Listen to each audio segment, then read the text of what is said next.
সুপ্রিয় দর্শক সবাইকে স্বাগত জানাচ্ছি রোজকার খবরের কর্পোরেট লাউঞ্জে। আমি তাবাসসুম তিন্নি, আমাদের সাথে বরাবরই থাকছেন একজন অতিথি যিনি কর্পোরেট সেক্টরের বিভিন্ন দিকগুলো নিয়ে আমাদের সাথে আলোচনা করে থাকেন। সো আজকে আমাদের সাথে অতিথি হয়ে আছেন নাহিয়ান রাইসা। উনি আছেন ব্র্যান্ড ব্লুতে এক্সিকিউটিভ হিসেবে এবং আমরা সরাসরি চলে যাব অতিথির কাছে। আপু কেমন আছেন? আসসালামু আলাইকুম আপু। আলহামদুলিল্লাহ ভালো আছি। আপনি কেমন আছেন? আলহামদুলিল্লাহ আমিও ভালো আছি। আপু আমরা শুরু করতে চাই আপনার সংক্ষিপ্ত একটা পরিচয় দিয়ে। কি করছেন? বর্তমানে কি নিয়ে ব্যস্ততা যাচ্ছে? জি, ধন্যবাদ আপু আপনার প্রশ্নটির জন্য। সো শুরুতে আপনি আমার পরিচয় দিয়ে দিয়েছেন আপু। সো আমার নাম হচ্ছে নাহিয়ান রাইসা। আমি বর্তমানে ব্র্যান্ড অফ ব্লু নামক একটি ডিজিটাল মার্কেটিং এজেন্সিতে বিজনেস ডেভেলপমেন্ট এক্সিকিউটিভ হিসেবে আছি। এর পাশাপাশি আমার আরো একটি পরিচয় হচ্ছে আমি ইউনিভার্সিটি অফ লিবারাল আর্টস বাংলাদেশে গ্র্যাজুয়েট টিচিং অ্যাসিস্ট্যান্ট হিসেবেও জব করছি। গুড। আপু আপনার এই যাত্রাটা কবে থেকে শুরু করেছিলেন? কখন থেকে মনে হয়েছিল যে না আমার কর্পোরেট যাত্রাটা এখন থেকেই শুরু করা উচিত? জি আপু। সো আমার কর্পোরেট যাত্রাটি শুরু হয় আপু 2024 সালের জুন মাস থেকে। যেহেতু আমি একজন সিএসসি গ্র্যাজুয়েট, সো আমি সিএসসি গ্র্যাজুয়েট হিসেবে গ্র্যাজুয়েশনের বেশ কয়েক মাস আগে থেকে আমার কর্পোরেট জার্নিটি শুরু করেছি। এবং শুরুতে আমি as a graduate teaching assistant হিসেবেই জবটা বা কর্পোরেট ওয়ার্ল্ডে হচ্ছে জয়েন করা শুরু করেছি। এবং ধীরে ধীরে আমি হচ্ছে যখন দেখতে পেলাম যে আমার প্যাশনটা হচ্ছে শুধুমাত্র টিচিং অ্যাসিস্ট্যান্ট এই জবে সীমাবদ্ধ নয়, আমার আরো বেশ কিছু কোয়ালিটি রয়েছে যেগুলো দিয়ে আমি কর্পোরেট বিভিন্ন ফিল্ডে নিজেকে প্রমাণ করতে পারি এবং নিজেকে হচ্ছে গিয়ে আরো সুন্দরভাবে ফুটিয়ে তুলতে পারি। তখন আমি হচ্ছে একটি ডিজিটাল মার্কেটিং এজেন্সিতে full time business development executive হিসেবে জব করি এবং সেটা আমি করছি প্রায় 1 বছর ধরে। আলহামদুলিল্লাহ। আপু আমরা যখন একটা সেক্টর থেকে আরেকটা সেক্টরে কাজ করা শুরু করি বা চিন্তা করি, তখন তো আসলে অনেকগুলো দেখা যায় নতুন একটা কিছু শুরু করতে গেলে অনেক কিছু অবস্ট্রাকল আসে, অনেক সমস্যা দেখা দেয়। তো আপনার ক্ষেত্রে আপনি এই সমস্যাগুলো বা এই অবস্ট্রাকল গুলো কিভাবে সমাধান করেছেন? আপু, অবস্টিকেল এর কথা যদি বলি, আসলে আমি যেটা একটু আগে বললাম যে আমি যখন নিজেকে হচ্ছে এক্সপ্লোর করা শুরু করলাম এবং আমি দেখতে পেলাম যে আমার কিছু প্যাশন আছে এবং আমার প্যাশনটা হচ্ছে গিয়ে কর্পোরেট ওয়ার্ল্ড এর কোথায় কোথায় আমি ব্যবহার করতে পারি, এই জিনিসটা যখন আমি বুঝে গেলাম, তখন আমার কাছে আসলে চ্যালেঞ্জেসটা খুব বেশি একটা মনে হয়নি। সো আমার কাছে একটা চ্যালেঞ্জেসই বেশি ছিল। সেটা হচ্ছে আমার ২ টা জব হচ্ছে একদম ২ রকম ফিল্ডের। একটা হচ্ছে টিচিং রিলেটেড, আরেকটা হচ্ছে পুরোপুরি হচ্ছে একটা এজেন্সিতে বিজনেস ডেভেলপমেন্ট এর কাজ করা। তো সময়ের যে একটা ব্যবধান বা টাইম ম্যানেজমেন্ট এর যে একটা ইস্যু, আমার কাছে শুধুমাত্র এই প্রবলেমটাই হচ্ছে ফেস করতে হয়েছে। যেহেতু ২ রকম জব, সো একটা একটার সাথে অ্যালাইন করা এবং টাইম হুম। ম্যানেজমেন্ট এই ২ টা জিনিস না আমার ১ম দিকে অনেক সমস্যা হতো বা এটা ২ টা কিভাবে ম্যানেজ করে আমি আরো ভালো কিছু করতে পারি, এই জিনিসটা নিয়ে আমার স্ট্রাগলটা ছিল। বাট এটা ছাড়া যদি আমি বলি স্কিলের দিক থেকে বা হচ্ছে ফ্রিডম এর দিক থেকে, তাহলে আমি বলব যে না, এই সব দিকে আমার তেমন একটা। হুম, আপু আপনি তো বললেন যে আপনি একটা এজেন্সির সাথে কাজ করছেন এখন, সেটা হচ্ছে ব্র্যান্ডিং নিয়ে। আসলে ব্র্যান্ডিংটা আসলে প্রত্যেকটা জি, জি। অর্গানাইজেশনেরই একটা মেজর পার্ট। সো আপনারা তো আসলে একদম সেনসিটিভ একটা জিনিস নিয়ে কাজ করছেন। অনেক সময় দেখা যায় যে অনেক কাস্টমারকে হ্যান্ডেল করতে হয়। কোনো কাস্টমার দেখা যায় আপনাদের খুব ইজিলি নিচ্ছে, আবার কোনো সময় মানে প্রজেক্ট ডেলিভারি দেওয়ার সময় অনেক ইস্যু থাকে। অনেক কাস্টমারের অ্যাঙ্গার ইস্যুও থাকে। সো ওগুলো আপনি কিভাবে মেনটেন করছেন জি অ্যাজ আপু, এ আপনি এখন শুনতে জি পাচ্ছেন আপু, আমাকে? আচ্ছা, জি, জি, এখন কোশ্চেনটা আমি শুনতে আরেকবার পাচ্ছি দিচ্ছি। আপু। যেহেতু আপনি একটা এজেন্সিতে কাজ করছেন এবং সেটা হচ্ছে আবার ব্র্যান্ডিং নিয়ে, সো ব্র্যান্ডিং তো হচ্ছে একটা অর্গানাইজেশনের অনেক মেজর একটা পার্ট।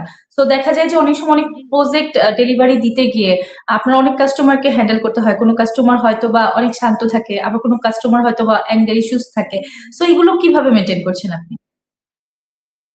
জি আপু, এটা আপনি সত্যি কথা বলেছেন যে আমরা যখন হচ্ছে কর্পোরেট মানে ওয়ার্ল্ডে যখন বিভিন্ন রকম কাস্টমার সাথে কাজ করি, তখন ওনাদের পালস বোঝাটা একটু মানে দেখা যায় যে আমরা যখন শুরুতে কাজ করা স্টার্ট করি, আমাদেরকে বেশ কিছু জিনিস অ্যানালাইসিস করতে হয়। আমাদের হচ্ছে কাস্টমারের হচ্ছে মানে সাইকোলজিটা বুঝতে হয় যে আমরা যাদের সাথে কাজ করছি তারা কিরকম কাজ আছে বা তারা ব্যক্তি মানুষ হিসেবে কেমন, প্রফেশনাল হিসেবে কেমন। তো যখন আমাদের শুরুতে কিছুদিন সময় লাগে তাদের সাথে অ্যাডজাস্ট করতে বা তাদেরকে বুঝতে, তাদের সাইকোলজিটা স্টাডি করতে, বাট একবার আমরা যখন বুঝে যাই তখন আমাদের দেখা যায় যে কাজ করতে খুব একটা সমস্যা হয় না। সেক্ষেত্রে আমরা আমাদের প্রত্যেকটা ক্লায়েন্ট বা কাস্টমারকে একরকম ভাবেই ট্রিট করি এবং সমান চোখে দেখি। আমরা কাউকে কখনো ছোট বড় বা হচ্ছে অন্য কোনো মানে মাপদণ্ডে হচ্ছে তুলনা করি না। সবাইকে আমরা হচ্ছে সেম ট্রিটমেন্টটাই দিয়ে থাকি। রাইসা, এখন আপনাকে আমি একটা যে কোশ্চেন করব আমাদের মেয়েদের ক্ষেত্রে, যেটা কমন কোশ্চেন হয়ে থাকে। আমরা যারা অনেক বছর ধরে কর্পোরেটে আছি বা মিড লেভেলে আছি বা যারা কাজ করছি, শুরু করেছি বা কাজ করছি, যাদের আমাদের দেখা যায় যে অ্যাজ এ উমেন আমরা যেটা হয় যে কোশ্চেনটা বা আমাদের আশেপাশে যে সমালোচনাটা হয় বেশি, সেটা হচ্ছে যে আপনি হয়তো বা আপনার কাজের ক্ষেত্রে আপনি কিন্তু আপনার অগ্রগতিটা হচ্ছে বা আপনার পজিশনটা ডে বাই ডে বাড়ছে, বাট অনেকেই জিনিসটা একটু নেগেটিভ সাইডে দেখে যে হয়তো বা তার সাথে স্যারদের সাথে একটু আন্ডারস্ট্যান্ডিং ভালো, বা তারা হয়তো বা তেল মারতে পারে ভালো, বা মেয়ে হিসেবে মেয়ে আপনি এজন্যই আপনি এই অ্যাডভান্টেজ গুলো পান। সো এই জিনিসগুলো আসলে আপনি কিভাবে দেখছেন, বা এই জিনিসটা আসলে কতটা যুক্তিযুক্ত বলে আপনি মনে করেন যে কর্পোরেট সেক্টরে যে এই নেগেটিভ অ্যাপ্রোচ গুলো এইগুলো আপনি কিভাবে দেখছেন? আপু, এই কথাটা আপনি একদম সত্যি কথা বলেছেন যে এই জিনিসটা একটা নর্ম, যে মানুষ ভাবে যে আপনি হচ্ছে গিয়ে এজ আ ওমেন হিসেবে জব করছেন মানে নিশ্চয়ই আপনি হচ্ছে বিভিন্ন ক্ষেত্রে প্রিভিলেজ পেয়ে থাকেন। তবে আমার কাছে মনে হয় আপু যে মানে প্রত্যেকটা জেন্ডারেরই কিছু ডিসঅ্যাডভান্টেজেস এবং কিছু অ্যাডভান্টেজেস থাকে। আমার জেন্ডারের যদি কিছু অ্যাডভান্টেজেস আমি পেয়ে থাকি, তার মানে আমার কিছু ডিসঅ্যাডভান্টেজেসও কিন্তু আমাকে ফেস করতে হয়। আবার আমাদের যে অপোজিট জেন্ডার রয়েছে তারও কিছু অ্যাডভান্টেজেস এবং ডিসঅ্যাডভান্টেজেস বোথ রয়েছে। সো আসলে অ্যাডভান্টেজ এবং ডিসঅ্যাডভান্টেজ দুইটা মিলেই কিন্তু আমাদেরকে দিন শেষে সামনে এগিয়ে যেতে হয়। তো আমি মনে করি না যে অ্যাজ আ ওমেন হিসেবে আমরা আলাদা করে কোনো অ্যাডভান্টেজ এরকম পাই যেটা হয়তো কোনো রকম ইনজাস্টিস হতে পারে টু দ্য আদার জেন্ডার্স। তো এই ক্ষেত্রে এবং ট্রু। আমি যদি আমার পার্সোনাল এক্সপিরিয়েন্স শেয়ার করি, আমার কাছে মনে হয়েছে যে আমি এমন এমন জায়গায় কাজ করেছি যেটা মেল ডমিনেটিং। লাইক আমার সাথে আমার যে সহকর্মীরা রয়েছিলেন বা আছেন, তারা কিন্তু মেল ডমিনেটিং একটা সেক্টরে আমি জব করি। মানে এখন যে দুটো সেক্টর আমি জব করছি, সো মেল ডমিনেটিং সেক্টরে অ্যাজ আ ওমেন হিসেবে ফ্লারিশ করা এবং নিজেকে স্ট্যাবলিশ করা এবং নিজেকে হচ্ছে গিয়ে ফুটিয়ে তোলাটা কিন্তু এমনিতে একটা চ্যালেঞ্জিং বিষয়। সো এই চ্যালেঞ্জেস গুলো নিয়ে কিন্তু আসলে কেউ কথা বলে না। শুধু মানুষ হয়তো আপনার নেগেটিভ সাইডটাই তুলে ধরার চেষ্টা করবে বা আপনি ভালো করলে আপনাকে হচ্ছে ব্যাকওয়ার্ডস নিয়ে যাওয়ার জন্য এরকম জেন্ডার বেসড কথাবার্তা বলবে। তবে আমার কাছে এগুলো সম্পূর্ণরূপে ভিত্তিহীন এবং আমার পার্সোনাল এক্সপিরিয়েন্স থেকে আমি বলবো যে এই জিনিসটা আসলে পুরোপুরি ভিত্তিহীন। একদম। আপনার সাথে আমি টোটালি এগ্রি। আরেকটা যেটা হয় না যে অনেক সময় আমরা যারা মেয়েরা আমরা যখন শুরু করি, আমরা একটা কাজ করা শুরু করি, একটা হয়তোবা আমরা কর্পোরেট সেক্টর গুলোতে আগে আহ মানে একদমই অচেনা থাকি বা ও অন্য একটা ওয়ার্ল্ড থেকে আসি। তো তখন কিন্তু আসলে অনেকগুলো সমস্যা হয়, যেটা হয় যে আমাদের মেয়েদের ক্ষেত্রে আসলে সবগুলো ক্লায়েন্ট একরকমও থাকে না। অনেক সময় অনেক কিছু হয়, বা দেখা যায় যে আপনি অনেক অফারই পেতে পারেন, এটা পজিটিভলি হতে পারে, নেগেটিভলি হয়, নেগেটিভটাই বেশি হয়। কিন্তু আপনি একটা সার্টেন টাইমে যখন এসে অনেক বেশি ম্যাচিউরড হয়ে যান, তখন কিন্তু এই জিনিসগুলো আসলে ওভারকাম করা সম্ভব। আর এই জিনিসগুলো কিন্তু দেখা যায় যে আপনি যখন আপনার কাজে ফোকাস করবেন এবং আপনি যখন ডে বাই ডে আপনি আরো নিজেকে স্কিল করবেন, ডেভেলপমেন্ট করবেন, তখন কি আপনার মানে মাইন্ড সেট আপ হয়ে যায় যে শুধু আমার কাজই আমার কাছে অনেক কিছু, আর অন্য কিছু না। সো এরকম হয় না যে অনেক ক্লায়েন্ট অনেক রকম থাকে না যে অনেক নেগেটিভ অ্যাপ্রোচ করে, অনেক নেগেটিভ অফার দেয়, সেইগুলো আপনি কিভাবে মেনটেন করছেন? কারণ অনেক মেয়েরা কিন্তু এখন আমাদের কর্পোরেট সেক্টরে ইন করছে, তো তাদের জন্য এটা একটা মেসেজ হয়ে থাকতে পারে। আপনি কি একটা মেসেজ দিতে চাচ্ছেন? এই জায়গাটা আসলে কিভাবে হ্যান্ডেল করছেন আপনি অ্যাজ এ নিউ কামার হিসেবে? এবং আপনার হয়তো বা বেশি দিন হয় নাই, 2-1 বছর হয়েছে কর্পোরেট সেক্টরে। সো নতুন যারা আসতে চায়, সেই মেয়েদের গুলোর জন্য আপনি কি মেসেজ দিতে চান যে এই সিচুয়েশন গুলো আসলে তারা কিভাবে হ্যান্ডেল করতে পারে? জি আপু, আপনি খুব সুন্দর একটা প্রশ্ন করেছেন। এই সমস্যাটা আমাদের সমাজে খুব প্রকট ভাবে রয়েছে এবং এটা আমি যেভাবে অ্যাড্রেস করতে চাই সেটা হচ্ছে যে আপু মানে আপনি যেখানে কাজ করছেন বা আমি যেখানে কাজ করছি বা আমাদের পরবর্তী প্রজন্মের মেয়েরা যেখানেই কাজ করুক না কেন, সেই এনভায়রনমেন্টটা কিন্তু অনেক ইম্পর্টেন্ট। সো আপনি হয়তো একটা জায়গায় কাজ করছেন কিন্তু সেখানকার এনভায়রনমেন্টটা যদি আপনার জন্য পজিটিভ না হয় এজ আ ওমেন, তো আমার কাছে মনে হয় যে সেই এনভায়রনমেন্টে আপনার কাজ কন্টিনিউ করাই উচিত না। কারণ যদি একটা কর্পোরেট সেক্টরে একটা ছেলে এবং একটি মেয়ে তাদের জন্য যদি একটাই মানে সেফ এনভায়রনমেন্ট এনশিওর করতে না পারে কোনো কোম্পানি, তাহলে সেই কোম্পানিতে আমি মনে করি যে সব রকম কাজ করা উচিত না। তবুও যেহেতু দেখা যায় আমাদের মানে কর্পোরেট সেক্টরে বেশিরভাগ ক্ষেত্রে এই ধরনের জিনিসগুলোর সম্মুখীন হওয়ার সম্ভাবনা থাকে, সুতরাং আমি মনে করি যে একজন নারী হিসেবে নিজের সতর্কতা বা নিজের সেফটি নিজেকে ইনশিওর করতে হবে, এবং তার জন্য আপনাকে এই জিনিসগুলো শক্ত হাতে দমন করতে হবে।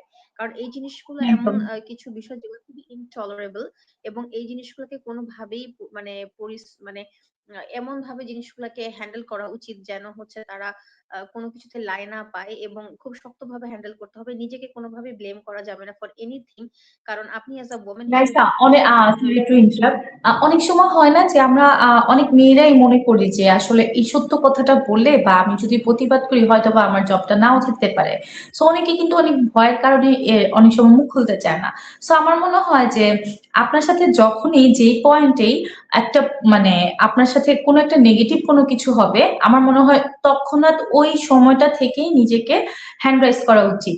তো আপনি যদি ওই হ্যান্ড রাইজটা না করেন, দেখা যায় এই একটা সমস্যা থেকে আরেকটা সমস্যা হয়ে যায়, আরেকটা থেকে আরেকটা হয়ে যায়, দিন দিন এটা বাড়তেই থাকে। কিন্তু আপনি যদি এইটা না মনে করেন, নিজেকে স্কিল ডেভেলপমেন্ট করেন এবং আপনার নিজের প্রতি যদি কনফিডেন্স থাকে যে না, আমি এখানে না করলে আমি আরেক জায়গায় করব, বাট আমি আমার স্কিল, আমার যে ইমেজটা আছে, আমার যে ইগোটা আছে এবং আমার যে কাজের দক্ষতা আছে সেটা দিয়ে আমি দাঁড়িয়ে থাকবো, বাট আমি প্রতিবাদ করব। এটা আসলে আপনি কি আমার সাথে এগ্রি? জি, জি, জি। আমি এই কথাটাই আপু বলতে চাচ্ছিলাম যে প্রথমত ওই ওয়ার্ক এনভায়রনমেন্টে কাজ করা উচিত না, এবং কাজ যখন আপনি করবেন না, আপনি যখন জবটা ছেড়ে দিবেন, ওটাই আপনার প্রতিবাদের প্রথম পদক্ষেপ হবে। বাট তারপরে কিছু কিছু ক্ষেত্রে যদি দেখা যায় যে আমরা মানে যেটা আপনি বলেন যে মেয়েরা চিন্তা করে যে আমি এখান থেকে চাকরি ছেড়ে হচ্ছে অন্য কোথায় যাব, কিভাবে অ্যাডজাস্ট করবো। তো এই জিনিসটা হচ্ছে শুরুতে শক্ত হাতে দমন করতে হবে, এবং প্রতিরোধ এবং প্রতিকার দুটার দিকেই নজর দিতে হবে। এরপরে যদি প্রতিকার এবং প্রতিরোধ কোনোটাই হচ্ছে গিয়ে করা সম্ভব না হয়, তখন অবশ্যই সেই ওয়ার্ক প্লেসে কন্টিনিউ না করাটাই আমি মনে করি সবচেয়ে বেশি শ্রেয়। আপনার সাথে আমি একটা ছোট্ট গল্প আমার শেয়ার করব। আসলে আমি কর্পোরেট সেক্টর আছি অনেক বছর, বাট আমি এর আগে অনেক বছর আমি দুইটা মাল্টিন্যাশনাল কোম্পানিতে জব করি। আমি যে একটা রিপোর্টেড কোম্পানিতে আমি মানে আমি নিজে ইন করি, সেটা একদম সিইওর মাধ্যমে, একদম কোম্পানি যে সিইও ছিল তার মাধ্যমে। তো একটা সময় এসে আমি যখন জয়েন করি, ওনার ওনার মানে বাংলাদেশে যদি 10টা রেপুটেড কোম্পানি থাকে ওইটা একটা কোম্পানি ফুডের সেক্টরে। সো আমি যখন রাইসা জয়েন করি তখন উনি অ্যাজ এ মনে হতো যে উনি আমার বাবার বয়সে, এবং উনি আমাকে 2018-র দিকে ওনার কোম্পানির জন্য হায়ার করে যে আপনার মতো ম্যাডাম আমাদের এখানে একজন দরকার পুরো ফুডের সেক্টরটাকে উঠানোর জন্য। সো আমি মনে করলাম কোম্পানিটা ভালো, স্যার এত ভালো, সো আমি জয়েন করলাম মাল্টিনেশনাল কোম্পানি থেকে ওনার এখানে জয়েন করলাম। জয়েন করার ঠিক 3 দিনের মাথায় আহ আমার মনে হয় এই গল্পটা একটু শেয়ার করা উচিত, কারণ আমরা যারা মেয়েরা আছি, যারা নতুন ইন করতে চাই, তাদের জন্য এটা একটা বড় ধরনের একটা মেসেজ হতে পারে। সো যখন এই প্রবলেমটা শুরু হলো, 3 দিনের মাথা থেকে আমার একটু প্রবলেম করা শুরু করলো। তাকে তো টোটালি আমি একটা সিনারিওতে বসিয়ে রেখেছি যে হি ইজ মাই ফাদার, এরকম টাইপের। আর ওনাকে খুব ভালো লাগতো, তো আমি যেখানে যেতাম আমার হাজবেন্ড আমার সাথে যেত। যখন অফার লেটার ওর কোনো কিছু অ্যাপয়েন্টমেন্ট লেটার নিতে গেলাম, তো আমার হাজবেন্ড বললো হ্যাঁ ইজ ওকে, সবকিছু ঠিকঠাক আছে। 150 থেকে 200 জন মানুষ একসাথে একই ফ্লোরে বসে কাজ করছে। সো 3 দিনের মাথায় যেটা হলো যে জিনিসটা সিনারিটা উল্টো হয়ে গেল। আমার কাছে রাতের বেলা মেসেজ আসা শুরু করলো এবং সে খুব নেগেটিভ ভাবে আমাকে অ্যাপ্রোচ করা শুরু করলো। তখন আমার বয়স কম ছিল, তখন অনেকটাই কম ছিল।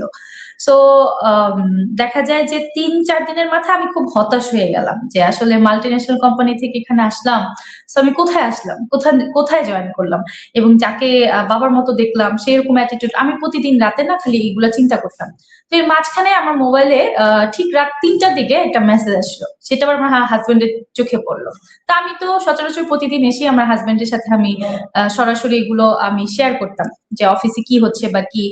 সো ও আমাকে অনেক ডিপ্রেশনে দেখে, ও আমাকে মেসেজটা দেখে বললো যে কালকে তুমি ওনার কাছে যাবা এবং যে তুমি ডিরেক্ট ওনাকে অ্যান্সার করবা যে হচ্ছে আপনি কি এটা সজ্ঞানে করেছেন না অজ্ঞানে করেছেন, আর আপনি যদি এটা করে মনে করে থাকেন তাহলে আপনি যেটা মনে করছেন আমি ওরকম মেয়ে না। সো আমি ঠিক ওরকম যে ওনার রুমে গেলাম, রুমে গিয়ে কোশ্চেন করলাম একদম ডিরেক্ট যে স্যার, আর উনি খুব ম্যাডাম ম্যাডাম করে সবাইকেই সম্বোধন করতো। তা আমি বললাম যে স্যার আপনি আমাকে কালকে যে মেসেজটা দিয়েছেন এটা কি আপনি সজ্ঞানে দিয়েছেন বা অজ্ঞানে দিয়েছেন? বলল যে, "ও তাবাসসুম আপনি মেসেজটা দেখেন নাই?" আমি বললাম, "হ্যাঁ, আমি দেখেছি এবং আমার হাসব্যান্ডও দেখেছে।" তো আপনি যেরকম মেয়ে আমাকে মনে করেছেন, আমি এরকম না। আমি আসলে আপনার এখানে কাজ দিয়ে থাকতে চাই। যদি এটা সম্ভব হয়, ইটস ওকে আমি থাকবো। আর না হলে আমি চলে যাবো। সো উনি আসলে এভাবে সরি-টরি বলে ইগনোর করল। পরের দিন থেকে যেটা হলো যে এইচআর কে ডেকে আমার কাজের মাত্রা অনেক বেশি বাড়িয়ে দিল এবং আমার ভুল ধরা শুরু করলো। সো আমি মনে, মনে চিন্তা করলাম যে যেহেতু আমি এখানে আ একটা ফাইটিং এর মধ্যে পড়ে গেছি, ফাইটিং করেই থাকবো। তো দেখা যায় যে ৩ মাসের মাথায় উনি যতগুলো কাজ দিল ততগুলো আউটপুট নিয়ে এসে আমি উনার সামনে হাজির করলাম। তারপর এইচআর থেকে উনি যেটা করলো যে উনি আর আমাকে ডিল করলো না। উনার ছেলের সাথে মানে আমাদের যে আরেকটা ডিরেক্টর ছিল উনার হাতে আমাকে হ্যান্ড ওভার করে দিল। এবং ওখানে আমি স্টিল ৭ বছর কাজ করে এসেছি। এবং ওখানে আমি অ্যাসিস্ট্যান্ট ম্যানেজার থেকে লাস্ট আমি কর্পোরেট হেড হিসেবে ছিলাম প্রায় ৭ বছর। এবং আমাকে যে গলিতে উনি দেখতো ওখানে দেখলে উনি নিজে সালাম দিয়ে চলে যেত। উনি কিন্তু কোম্পানির সিইও। সো আমার মনে হয় প্রতিটা মেয়ের আসলে নিজের গাটটা রেডি করা উচিত এইভাবেই এবং আপনাকে দেখলে যাতে মানুষ চিন্তা করে যে একে কি এই কথাটা আসলে বলা যাবে। তো আমার মনে হয় এটা আমি আসলে সময়টা সংক্ষিপ্ত ছিল আমি এই গল্পটা অনেককেই বলি, অনেক জায়গায় গেলেই বলি। এটা জাস্ট একটা মেসেজ দেওয়ার জন্য আমাদের মেয়েদের জন্য। তো আমার মনে হয় নতুন যারা আছে বা যারা এই সেক্টরে কাজ করে তাদের অবশ্যই নিজের গাটটা আগে শক্ত রাখা উচিত। কি বলেন আপনি? জি, জি, শক্ত হাতে প্রতিরোধ এবং প্রতিকার এই ২ টা জিনিসই এনশিওর করতে হবে এবং নিজের ব্যক্তিত্বকে এমনভাবে গঠন করতে হবে যেন কেউ কুপ্রস্তাব দেওয়ার আগে বা এই ধরনের কোনো হ্যারাসমেন্ট করার আগে ২ বার হলেও যেন চিন্তা করে। একদম, একদম। তো ওই জায়গাটা আমার আসলে অনেক বেশি ইউটার্ন ছিল এবং অনেক সাহসের সাথে কাজ করতে হয়েছে এবং অনেক খারাপ আপস অ্যান্ড ডাউন সময় এগুলো গিয়েছে। বাট আমি নিজেকে শক্ত হাতে মনে করেছি না আমি পারবো। সো আপনার কি এরকম কোনো মানে যখন কাজ করতে যান বা এই যাবৎকালে নিশ্চয়ই অনেক আপস ডাউন থাকে, অনেক হতাশা থাকে যে এটা হলো না বা এটা করতে পারলাম না। সেই আপস ডাউন সময়গুলোতে আপনি কিভাবে নিজেকে কন্ট্রোল করেন?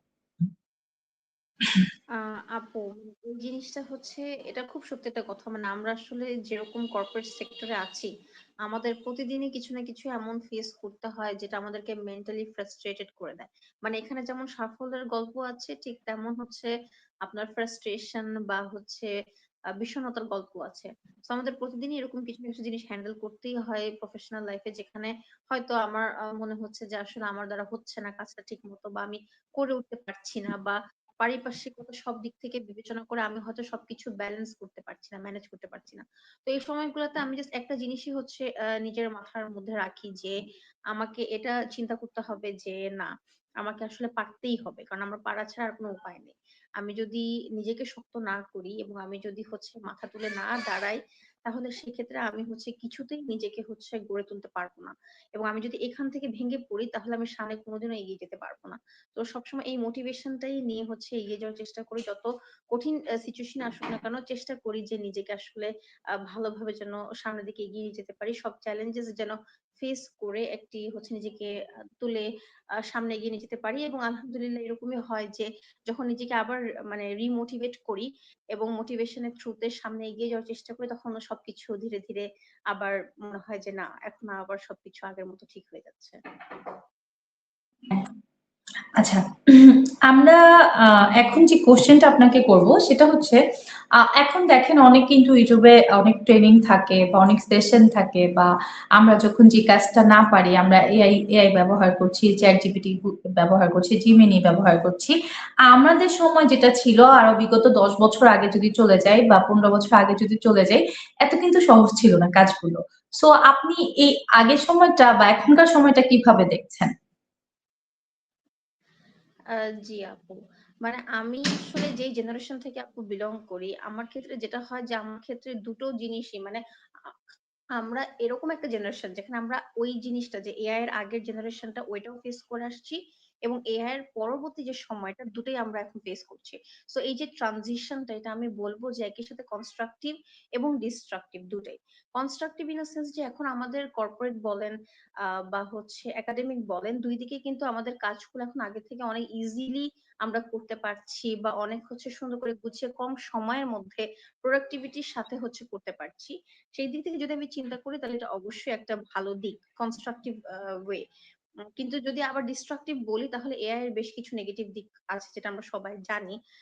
এই দিকগুলোর সাথেও কিন্তু আমাদেরকে প্রতিনিয়ত আসলে ডিল করতে হয়। তো আসলে এই জিনিসটা পুরোপুরি একজন ব্যক্তি মানুষের উপর নির্ভর করে যে সে কনস্ট্রাকটিভ ওয়েতে হচ্ছে যেকোনো টেকনোলজিকে একসেপ্ট করবে এবং ব্যবহার করবে নাকি ডিস্ট্রাকটিভ ওয়েতে ব্যবহার করবে। তো আমি অ্যাজ আ ব্যক্তি মানুষ হিসেবে চেষ্টা করি যেন আমার এআই এর প্রতি যে ব্যবহারটা সেটা যেন সবসময় সুব্যবহার হয় এবং নেগেটিভ সাইডটা চেষ্টা করি আমি যেন আমি এভয়েড করে চলতে পারি। True. আমরা আপনাদের যেহেতু জেনারেশনের কথা উঠলো, আমি একটা কোশ্চেন করতে চাই। সেটা আমাদের যারা জেনারেশন আছে বা আমরা যারা আপনাদের থেকে আরো 10 বছর 15 বছর আগেকার মানুষজন আছি, তারা কিন্তু আমরা অনেকে মনে করি যে আপনাদের জেনারেশনটা অনেক বেশি অস্থির। দেখা যায় যে একটা অর্গানাইজেশনে গেলে অনেক সমস্যা হয় বা অনেক কিছু হয়।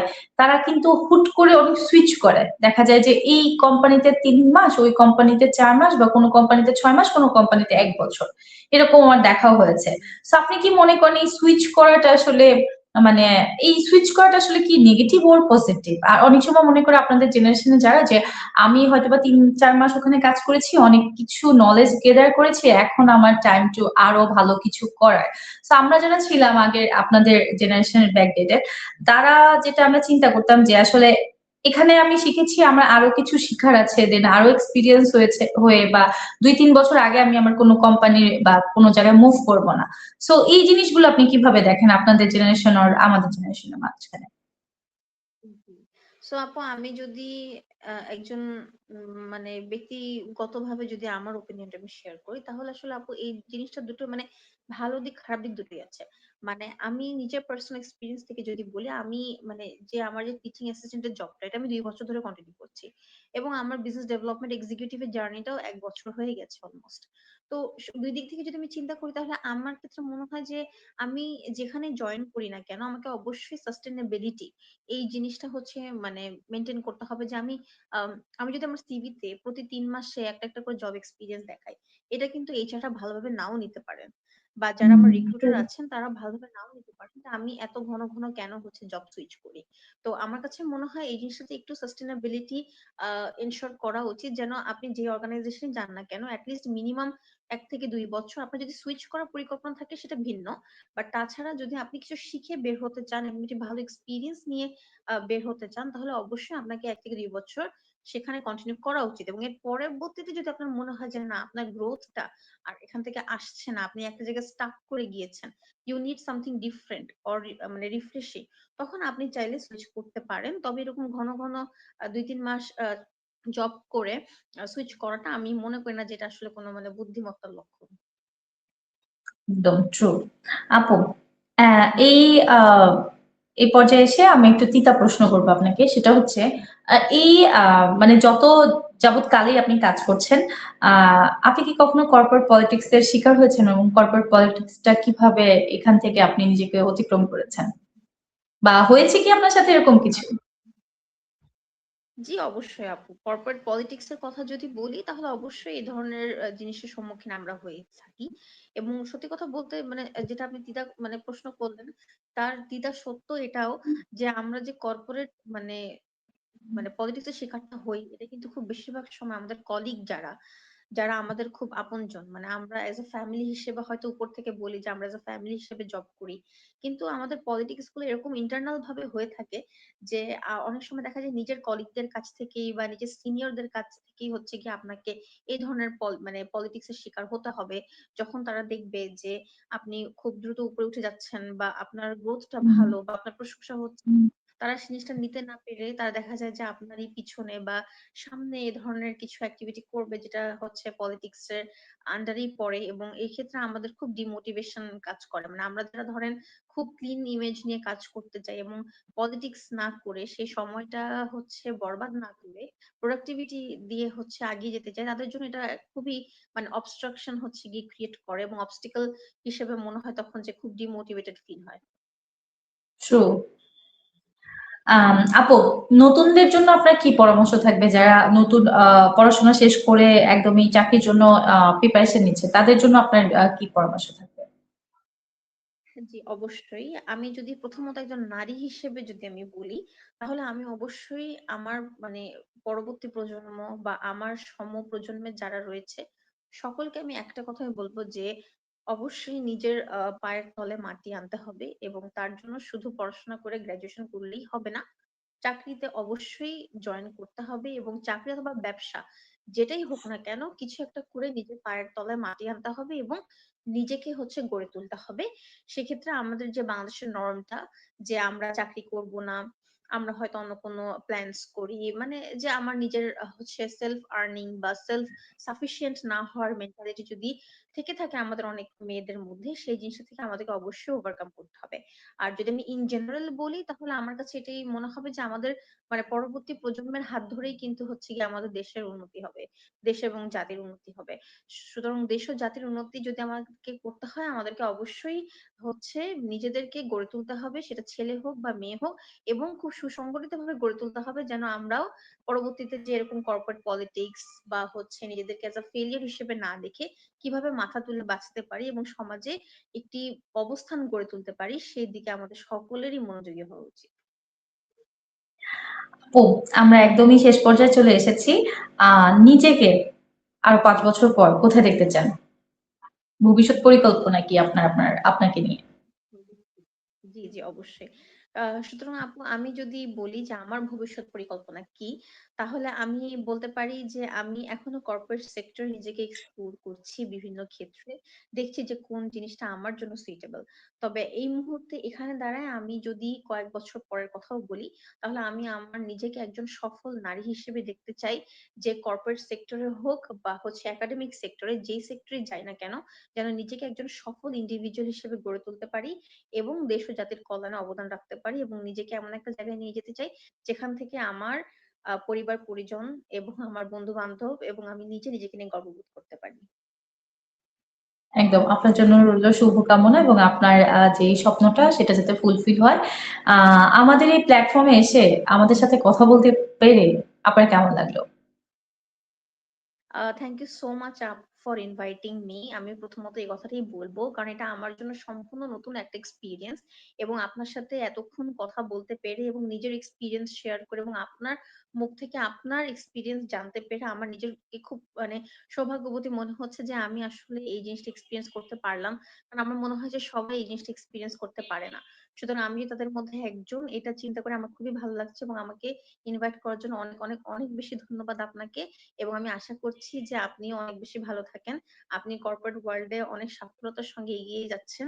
যেটা আপনার স্টোরি শুনে আমি খুব ইন্সপায়ার্ড হলাম এবং আমি চাই যেন আপনিও ভবিষ্যতে আরো অনেক অনেক অনেক উন্নতি করেন।